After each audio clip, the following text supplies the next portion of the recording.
A very good evening to all our mentorship traders who have joined today evening. This is Friday, 31st of July 2020, brings an end to the month and the week as well. I welcome all our new joinees to our community. Friday sessions are about the markets on a week-on-week perspective and then moving forward to your specific doubts and queries. So after I have the Nifty future weekly chart in front of me, this is the bar chart. And I was saying that so after 6 consecutive positive daily closes on a week-on-week basis, we have some degree of consolidation or profit taking, whatever you may call this. And I feel when I look into the daily chart, it clearly gives me the sign that we've been looking at this red rising channel. We had drawn this, I think it was last week in our Friday session. And I can clearly see how well it respected the upper border, throughout which it was creating negative divergences. And 3 days of consecutive correction. Today's correction was marginal. It did manage to bounce back from the day's low. But one thing is clear, that it has respected anticipated resistances. There's a confluence of supply or resistance at this zone. There's the 76 and 78.6 Fibonacci retracement. We are close to a couple of falling gaps as well, as you can see here. So we have, I think for the first time since a long time, the last time we saw 3 consecutive falls was back in mid-May. So mid-June, mid-July, so we're talking about 2.5 months after we see 3 consecutive negative days. That has been the strength of the market recently. Now, what's in store going forward? Well, I feel that the short-term trend of the market will get a little range bound. We might get some bounce back. I feel that Monday and Tuesday we will get some bounce back, especially from the beaten down stocks, especially stocks which have come off and which are there in the top 15, like ICICI Bank, HDFC Bank, HDFC, etc. are likely to bounce back, which will stabilize the index. It's close to that psychological 11,000 as a support. If I take you to the 75-minute time frame, we can see that the index has broken down these short-term supports.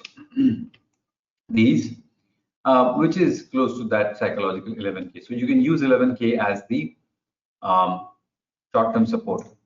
And I feel that the first half of next week will be more on the positive side than on the negative. Important thing will be on the bounce back, 11,200, and these levels are for the Nifty future. So I'm looking from a very short-term perspective, 11 on the downside, 11,200 on the upside. The market will not give away this strength, this rally so easily. But when I look into the situations of the short-term and medium-term momentum indicators, and when I club all of these things together, I feel that the index should correct a little bit more, which is good for the overall health of the uptrend.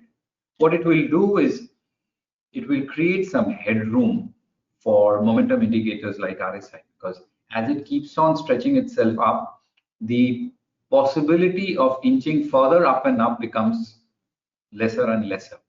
And so if it comes down, it gives headroom for prices to go further up. And I feel that going forward, the market will try to correct in a complex manner, like A, B, C kind of a sell-off, which will help. Let's say if I try and draw this, maybe something like this, which will help the index create some headroom. Will that happen or not is to be seen, but I feel it's good for the overall health of the market and prices. I have been using the word cautious, careful in terms of going aggressively long, And this is particularly the reason why, because upside breakout might fail. And this is an upside breakout failure which we have on this Tuesday.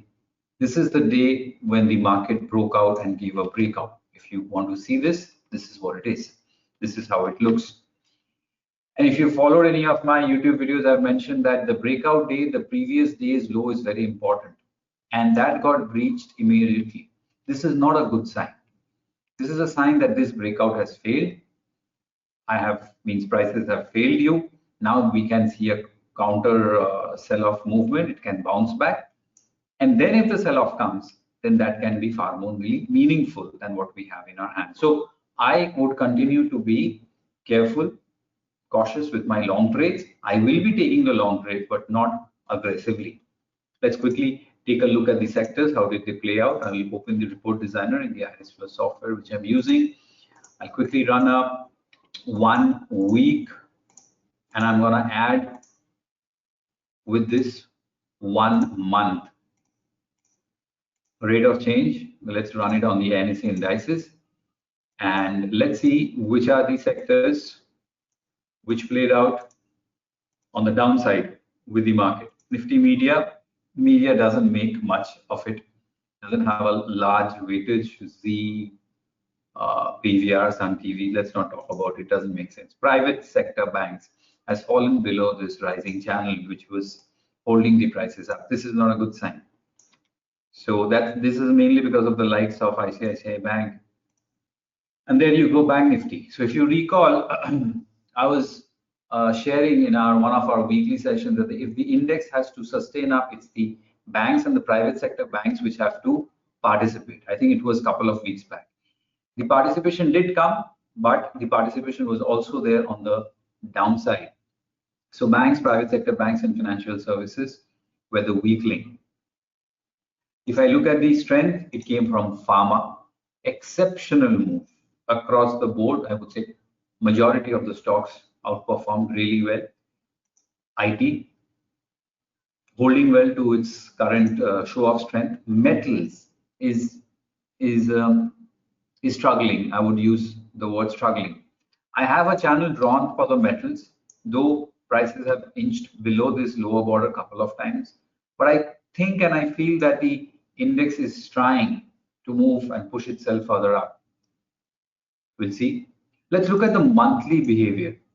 Nifty, IT, and pharma. So you have these two sectors, which are not only your weekly gainer, but they're also the biggest monthly gainer for the month of July.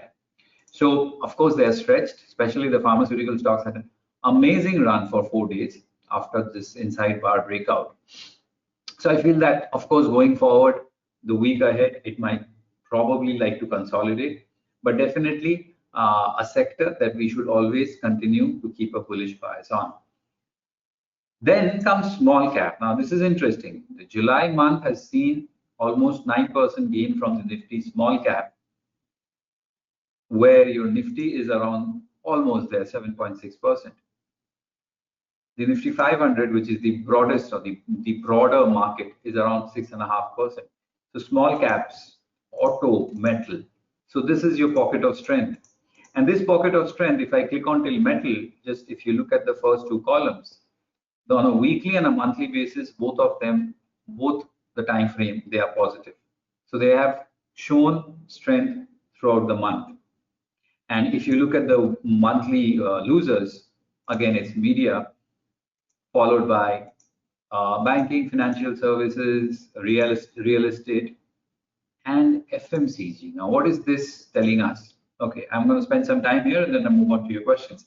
FMCG generally is looked upon as a defensive, as a pocket of strength when the markets are not performing well. Money generally likes to park into FMCG, consumer durables, pharma, when the markets are slightly weak.